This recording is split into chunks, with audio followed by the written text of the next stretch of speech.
berumur sekitar 65 tahun. Terkenal, asetnya tidak lagi terhitung. Satu hari pengusaha kita ini bertemu dengan seorang teman wartawan. Terjadilah dialog. Sang wartawan bertanya kepada pengusaha kita, "Pak, umur Bapak berapa tahun?" "Umur saya? Iya, paling sekitar 7 tahun. "Loh, 7 tahun? 7 tahun. "Anak Bapak berapa orang?" "Satu."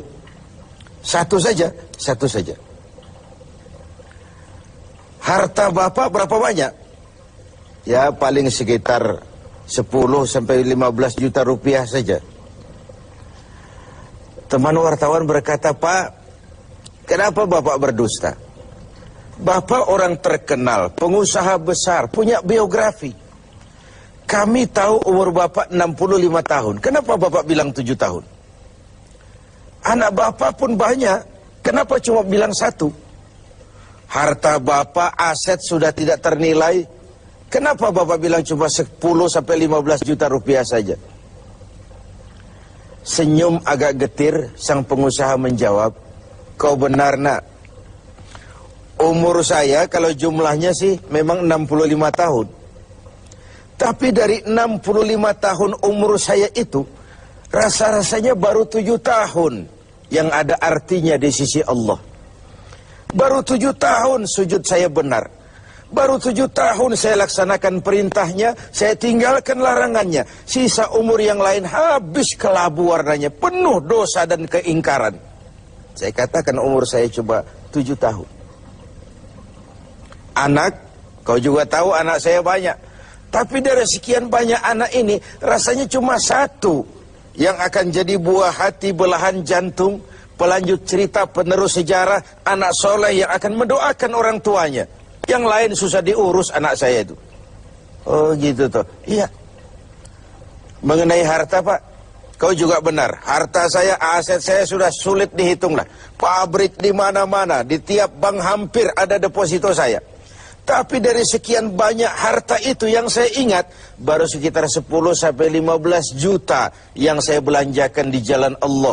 Saya sumbangkan masjid, saya bantu pesantren, saya bantu yatim piatu. Dan itu yang akan jadi milik saya yang sebenarnya. Yang akan saya bawa menghadap Allah. Saya bawa ke alam kubur. Yang lain akan jadi rebutan ahli waris sesudahnya." Jangan-jangan orang tua tadi adalah kita-kita ini. Jangan-jangan kita-kita ini adalah orang tua tadi. Tapi yang pasti, jangan sampailah kita seperti orang tua tadi itu. Dari sekian banyak umur yang diberikan, berapa yang punya nilai di sisi Allah? Dari sekian banyak anak titipan Allah kepada kita, berapa yang akan jadi anak soleh, buah hati, belahan jantung, pelanjut cerita, penerus sejarah? Dan dari sekian banyak harta kita, berapa yang sudah kita belanjakan di jalan Allah, yang artinya akan jadi milik kita yang sebenarnya? Banyak ketidakadilan yang terlepas dari pengadilan dunia. Sering orang-orang yang berbuat kebaikan tidak mendapat perlakuan yang pantas di dunia ini. Sering kehidupan jadi rancu.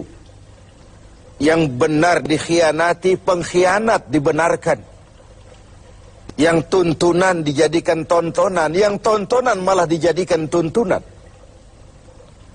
Untunglah ada akhirat. Bukan sekedar melepas diri dari ketidakberadayaan kita menghadapi sistem.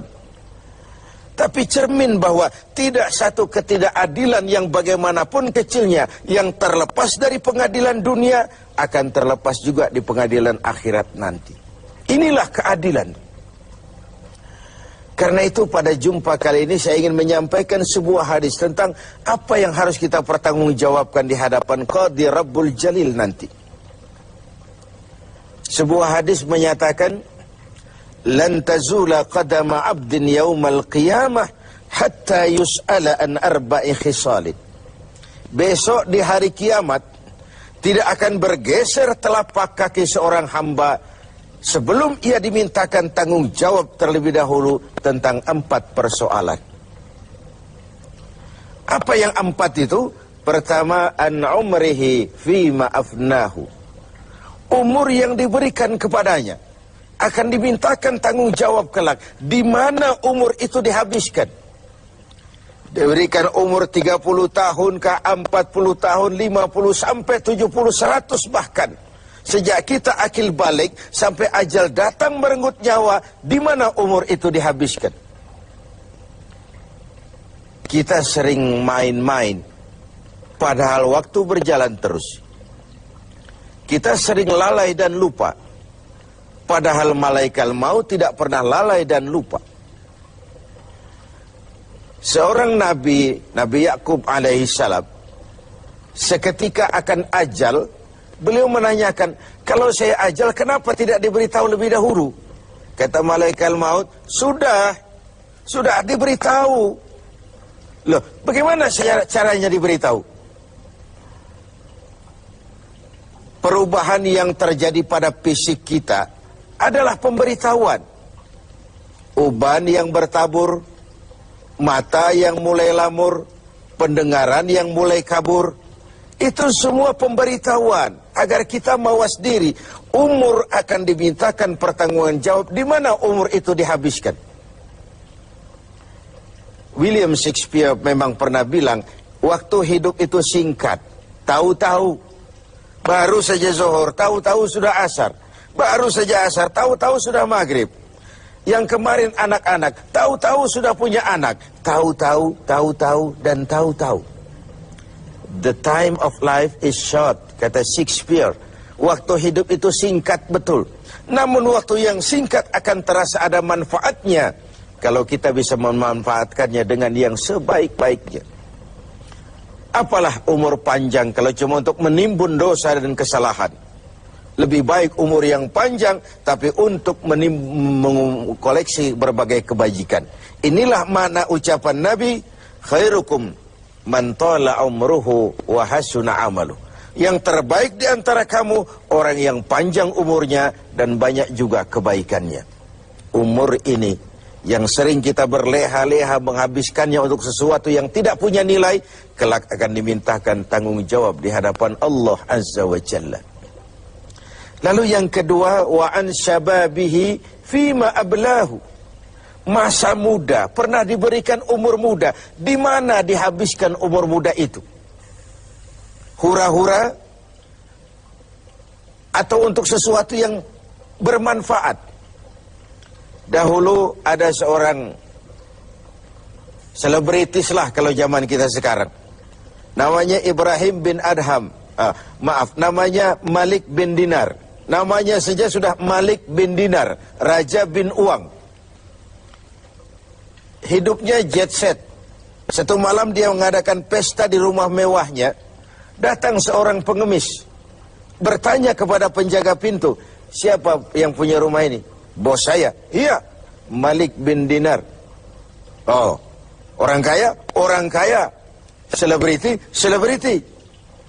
Dia hamba apa orang merdeka? Dia orang merdeka. Kalau hamba bagaimana bisa pesta sehebat ini? Orang tua itu senyum lalu bilang, sampaikan kepada bosmu Malik bin Dinar, dia memang orang merdeka. Kalau dia hamba bukan seperti ini pekerjaannya. Dia orang merdeka. Dilarang tidak terlarang, dicegah pun tidak tercegah. Merdeka dia memperturutkan hawa nafsunya. Kalau dia hamba Allah, bukan begini pekerjaannya. Menghabiskan waktu untuk pesta, hura-hura, sesuatu yang tidak ada gunanya. Ini disampaikan kepada Malik bin Dinar, dia tercenung mendengar orang tua yang misterius itu. Malamnya dia bermimpi kiamat datang. Dia akan dia masukkan ke dalam neraka. Karena itulah lalu dia bertobat dan kemudian menjadi ahli sufi yang terkenal, Malik bin Dinar. Masa muda akan dimintakan tanggung jawab. Yang ketiga, wa an ilmihi maza amilabi. Ilmu yang dimilikinya, kemana ilmu itu diamalkan? Untuk mencerdaskan orang atau untuk membodohi orang yang memang sudah bodoh? Untuk membimbing umat atau menyesatkan orang lain? Agar hamba menjadi hamba Allah atau agar orang menghambakan dia? Ilmu akan dimintakan pertanggungan jawab. Yang terakhir, wa an malihi min aina iktasabahu wa fima anfaqahu. Kita akan dimintakan tanggung jawab tentang harta kita. Dari mana harta itu didapat dan kemana harta itu dibelanjakan. Perhatikan yang terakhir ini. Tentang ilmu, pertanyaan akhirat cuma satu. Ilmumu kau amalkan untuk apa? Tentang umur, pertanyaan akhirat pun satu. Umurmu kau habiskan di mana? Tentang masa muda, pertanyaan akhirat juga satu. Masa mudamu kau gunakan buat apa? Tapi khusus tentang harta, pengadilan akhirat bertanya dua. Hartamu kau dapat dari mana dan kau belanjakan kemana? Dari mananya dan kemananya? Kadang didapat dari cara yang benar, tapi dibelanjakan untuk yang tidak benar. Atau bisa juga didapat dari cara yang tidak benar, dibelanjakan kepada jalan yang benar. Itu pun tidak mungkin kedua-duanya. Pemirsa TV7 yang berbahagia, mudah-mudahan kita tidak bernasib seperti orang tua pengusaha di awal pertemuan kita ini. Semoga kita menjadi orang yang bisa mempertanggungjawabkan baik umur, masa muda, ilmu pengetahuan, dan harta yang dititipkan Allah kepada kita. Tidak satupun yang akan luput dari pengadilan akhirat.